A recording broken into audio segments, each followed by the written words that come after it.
Picture this. You're 44 years old. It's a Wednesday night. The house is finally quiet. The dishes are done. The TV is off. And you open something you've been avoiding for months. Your retirement account. You stare at the number. You blink. You stare again. After 22 years of working, promotions, overtime, stress, responsibility, your total retirement savings is roughly what a used Toyota Camry costs. And the worst part, you make good money. You've always made good money. You don't gamble. You don't impulse buy luxury nonsense. You don't blow cash on stupid stuff. You did what you were told. Go to school, work hard, buy a house, provide for your family.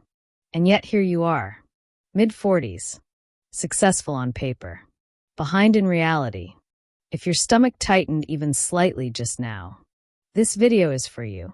My name is Mia, and I'm here to walk you through it. What matters is this: your 40s are not a crisis, they're a window. And windows, as it turns out, close fast. Tonight, we're walking through the exact financial milestones that determine whether your 60s feel peaceful or terrifying. Not motivational fluff. Not just believe in yourself. Actual math. Actual benchmarks. Actual consequences. Before we get into it, let me introduce you to someone. His name is Marcus. Marcus is 44. He makes $102,000 a year, comfortably above the median. He has a spouse, 2 kids, one in middle school, one starting high school. A mortgage he can manage, 2 car payments he pretends not to think about, and $93,000 in a retirement account he hasn't checked in years. He's not reckless. He's not broke. He's just floating. And floating in your 40s is dangerous. Because drifting feels safe, until you realize you're nowhere near shore. Pause for a second. Don't just listen to this part. Actually think about your own number. Because this is usually the moment people either lean in or mentally check out. Before anything else in this video matters, there's one number you need to face: the retirement benchmark. According to Fidelity Investments, by age 40, you should have 3 times your annual salary saved. By age 50, 6 times your salary. Let's run that on Marcus. He makes $102,000 a year. That means, by 40, $306,000. By 50, $612,000. Marcus has $93,000. He's not a little behind. He's over $200,000 behind the 40 benchmark. And if nothing changes, he'll be nearly $500,000 behind the 50 benchmark in 6 years. Now, before you feel superior, here's the uncomfortable part. Data from the Federal Reserve shows median retirement savings, ages 35 to 44, around $60,000. Ages 45 to 54, roughly $115,000. And over 1/3 of non-retirees? 0 saved. Not behind. 0. So if you have something, you're ahead of millions. But that's not comforting. That just shows how wide the problem is. Now here's why your 40s are different. Compounding stops being patient. If a 25-year-old wants $1 million by 65 at a 7% return, they need to invest about $380 per month. A 40-year-old? Roughly $1,200 per month. That's an $820 monthly penalty for waiting 15 years.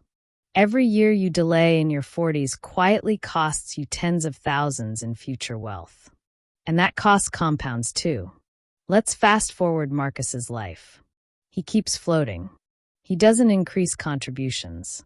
He doesn't adjust course. At 67, he retires with maybe $210,000 saved.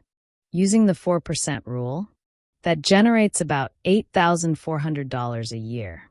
Add Social Security, maybe $25,000. Total retirement income, roughly $33,000 annually. Average retiree spending, around $60,000. That gap isn't a lifestyle downgrade. It's constant anxiety. It's selling assets you love. It's checking your bank balance before buying groceries. It's hoping nothing breaks.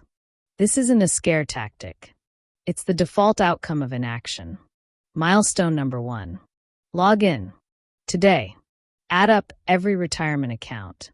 Compare it to 3 times your salary.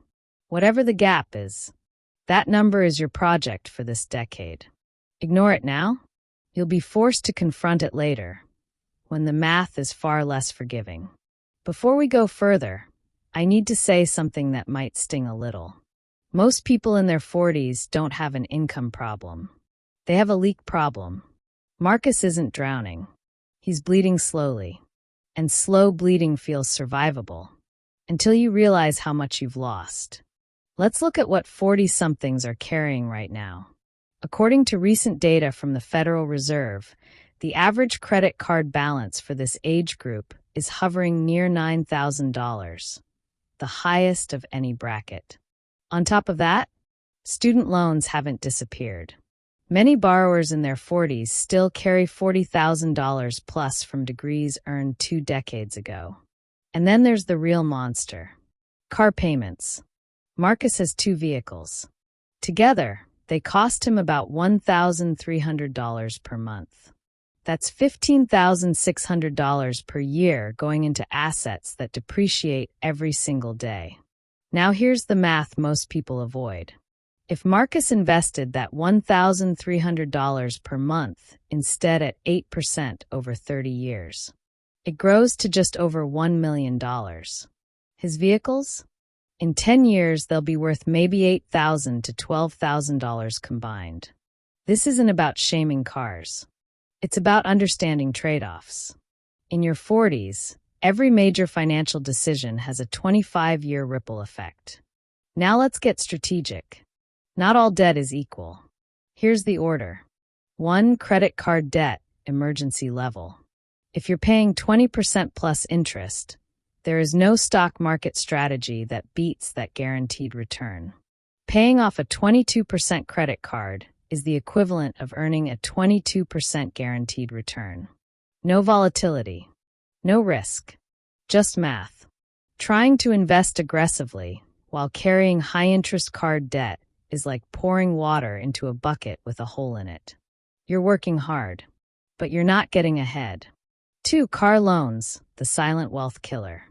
Car debt isn't toxic like credit cards, but it's destructive over time, especially when you upgrade every 4 to 5 years. The real damage isn't the interest. It's the opportunity cost. Your 40s are not the decade to be financing lifestyle inflation. They're the decade to be buying freedom. 3. Student loans. Put an end date on it. If you're still carrying them, stop saying someday. Put a date on the calendar. Open-ended debt creates open-ended stress. And stress affects decision-making more than most people realize. Milestone number 2. By 50, consumer debt should be minimal or gone. Not managed. Not tolerable. Gone. Because every dollar servicing the past is a dollar not building your future. Here's the uncomfortable truth. If you're behind on retirement and still financing cars, carrying balances, and floating loans, you don't have a savings problem. You have a priority problem. And priorities can change. Starting now. Marcus has 2 kids. He has a house. He has retirement accounts. He has life insurance through work. He has responsibilities. You know what he doesn't have? A will. And statistically, neither do most people watching this. Only about 1 in 4 Americans have any estate planning documents in place, which means the generation with mortgages, children, and retirement accounts has done less planning than people who just turned 18. Let that sink in. Here's what actually happens if Marcus dies without a will. His assets go into probate. That's a court-supervised legal process that decides who gets what. The court doesn't know Marcus. It doesn't know his wife. It doesn't know what he would have wanted. It follows default state rules. That process can take 6 months to 2 years and cost tens of thousands in legal fees. Money that comes directly out of the estate, money that was supposed to support his family. And here's the part parents rarely think about. If both parents die without naming guardians in a will, a judge decides who raises the children. Not grandma. Not the trusted sibling. A judge. That decision is too important to leave to paperwork you meant to do. Now here's the detail almost nobody understands. Your 401k. Your IRA. Your life insurance. These accounts do not follow your will.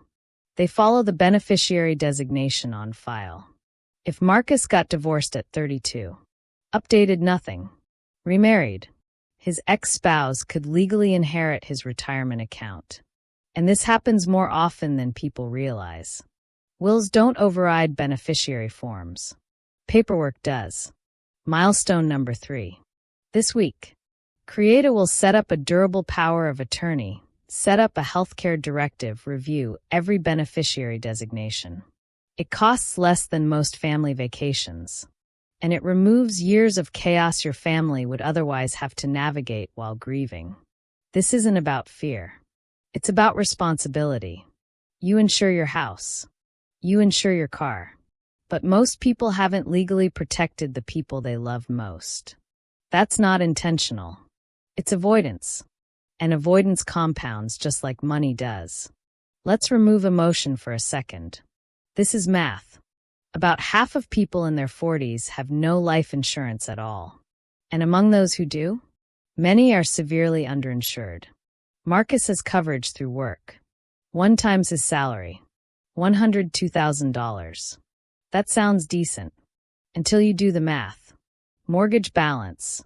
$380,000 kids. 10 and 15 college ahead daily living expenses. $102,000 doesn't protect a family. It buys time. Maybe 18 months. Then reality hits. Financial planners often recommend 10 to 12 times your annual income in coverage. For Marcus, that's about $1 to $1.2 million. Now here's the part that should make you move. A healthy 40-something can get a $750,000 20-year term policy for somewhere between $40 and $70 per month. Wait until 50. That cost often doubles or triples. Premiums rise roughly 8 to 10% per year you wait. And here's the real risk. You don't control your future health. A diagnosis. High blood pressure. New medication. Cholesterol spike. Suddenly you're uninsurable. Or extremely expensive to insure. The cheapest life insurance you will ever qualify for is the policy you can get today. Now let's clarify something important. Term life insurance. 20-year level term. Simple. Clean. If you die during the term, it pays your family. That's it. No cash value. No investment component. Number 2-hour lunch presentation explaining why this is also a retirement plan. Those complex policies? They're often built to reward the salesperson more than your family. Term insurance does one job. And in your 40s, that job matters. Milestone number 4. Before this month ends, get quotes will lock in a 20-year term policy, cover at least 10 times your income. You insure your house because it might burn down. You insure your car because it might crash. Life insurance protects the income that pays for both. I know this part feels uncomfortable. Nobody likes thinking about worst-case scenarios. But financial maturity isn't about optimism. It's about preparation. And preparation buys peace. Marcus has a 15-year-old daughter. He's lying awake thinking about tuition. For years at a state school? Roughly $140,000 in the future. He doesn't have it. And because he's a good dad, he's considering pausing his 401k to fund college. Maybe even pulling from retirement to cover the gap. Here's the brutal math reality. Retirement savings always come first. No exceptions. Why? Because there's no loan for retirement. No government program that gives you money at 72 because you prioritize tuition over your own financial security. If Marcus delays retirement saving for 2 years in his 40s, He could lose over $100,000 in compounded growth by 65. Withdraw from a 401k early? 10% penalty plus income taxes.